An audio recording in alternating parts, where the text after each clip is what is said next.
এই শাকের ভিতরে অনেক বেশি পোকা থাকে। হ্যাঁ, পিছন দিকে হচ্ছে মাকড়সার জাল টাল থাকে, অনেক বেশি পোকা থাকে।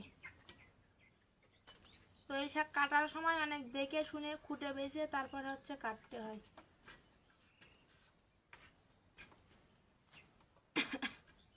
এই শাক কিন্তু এই শাকগুলো চিংড়ি মাছ দিয়ে রান্না করলে খাতি অনেক ভালো লাগে, কিন্তু সমস্যা হলো এই শাক কাটতে বাছতে গিয়ে ঝামেলা, ঠিক আছে, অনেক সময় লাগে।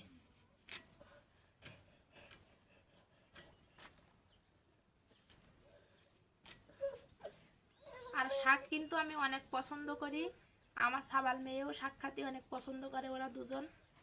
তো অনেকদিন শাক খাওয়া হয় না, সেজন্য কালকে বলতেছিলাম যে একটু শাক কিনে আনবো, অনেকদিন শাক খাওয়া হয় না। তো আজকে সকালে দেখি শাক কিনে পাঠাই দিয়েছে।